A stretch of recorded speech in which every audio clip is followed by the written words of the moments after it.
Hello and welcome to Quick Charge by Electrek. I'm Machi, and it's Saturday, January 7th. Tesla has slashed Model 3 and Y prices by as much as the equivalent of $7,000 in China, raising demand concerns in the important market. The Model 3 rear-wheel drive, which was Tesla's cheapest vehicle, has now received a price drop to $33,430 equivalent. This is an all-time low price for the vehicle, even in China. The cut also follows with Chinese tax incentives ending at the end of the Gregorian calendar year. This is the second cut in recent months, which has brought the overall price of the vehicles down 12 to 24% overall. Most models are also showing a 1 to 4 week delivery lead time, which is quite short for Tesla, even for China. Tesla investors and fans are sharing stories that buyers are crowding Tesla stores to buy following the price drops in China. But there's a little bit more to that story. Several groups of recent Tesla buyers announced on Chinese social media Weibo that they were organizing protests at Tesla stores across the country. It's actually not the first time. We reported that back in 2019, excited customer protests occurred following a rare price drop from Tesla, and then again in October of 2022, again after a price drop.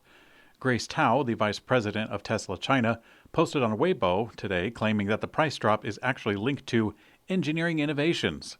However, many people are not buying that explanation. The China Passenger Car Association released December's numbers, showing that Tesla is down 44% month over month, but more importantly, down 21% over the same period from 2021. Tesla is finally giving up on only offering their yoke steering wheel by starting to offer an option for a round one with new Model S and X purchases. When Tesla unveiled the new Model S with the yoke or butterfly steering wheel, it was controversial. Some were worried that the actual shape of the wheel would be problematic, while others were concerned about the lack of drive stock to choose the drive mode. In either event, the tyranny of the mandatory yoke wheel is now over, as the option is now selectable on the Tesla configurator on their website. As a matter of fact, Tesla is very much addressing the issue by now offering a $700 round steering wheel retrofit for people who bought the vehicles without the option. Unfortunately, the round steering wheel retrofit does not include control stalks. No word yet on if the factory option going forward will also be absent without the stalks. A Tesla electric semi-truck has been spotted being towed. PepsiCo took delivery of the first Tesla semi-trucks and sent 36 of them out on the roads, of which the one in this story is just one.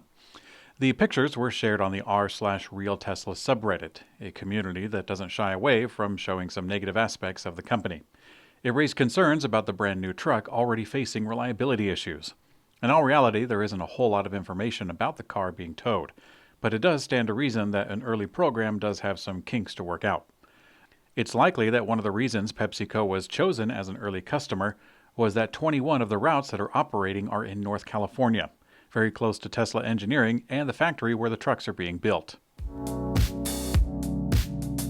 A Tesla Megapack used on a mobile supercharger caught on fire and completely burned down in Baker, California.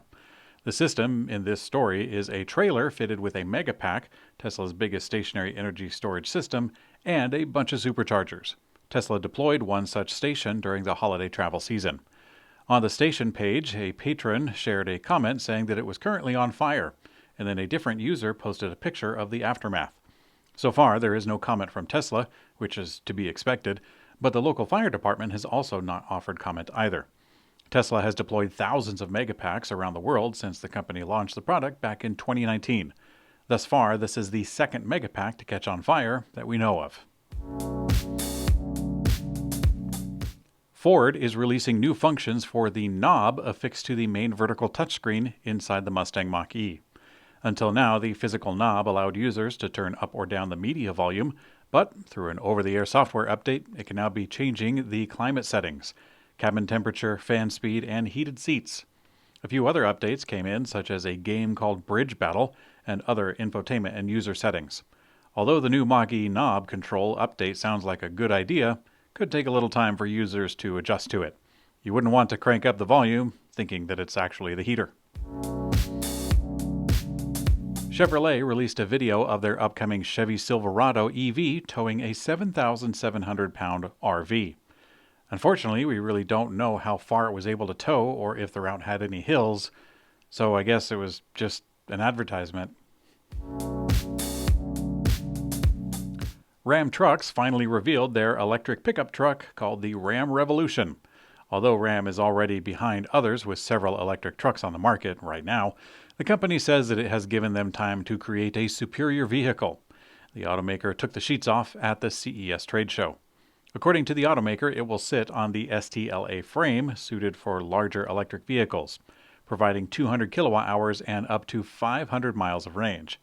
The truck will feature up to an 18-foot long cargo storage, detachable third-row seating, which can be used for camping chairs actually, a detachable center console, a multifunctional tailgate, grand saloon doors, and an automatically powered step system.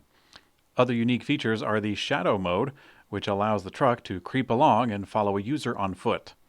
Sounds pretty useful for a construction site, actually. It also has an exterior projector and what they are calling cabin mode, which adjusts a variety of functions to operate in different modes called partying, relaxing, and productivity. Less than a month after kicking off production of its flagship solar EV called the Zero, Lightyear has begun teasing images of its second, much more affordable model called the Lightyear 2. Lightyear is a Dutch solar EV company that we've been following for some years. Their first concept was shown 3 years ago, and now they're already onto the mailing list status of their second vehicle. The first Lightyear Zero was quite large and efficient, actually the most efficient vehicle made so far by drag coefficient. It also tips the bank account starting at $250,000, but the Lightyear 2 is much more attainable, now slated for a price of $40,000. While the company is not sharing many details of the Lightyear 2 performance just yet, they do claim over 500 miles on a single charge, both on battery and also the onboard solar charging. We don't have any sizing or images of the car to show yet.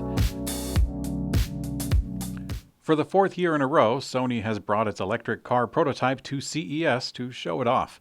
But this time we got a name for the vehicle and also a production date.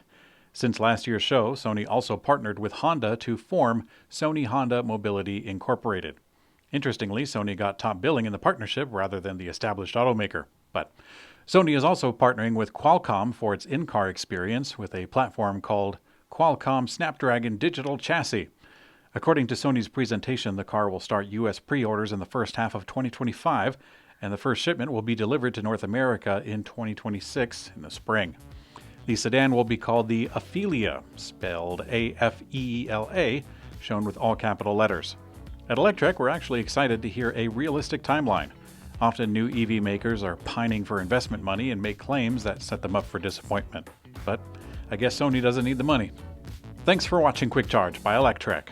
I'm Mikey G, and I hope you have a great day.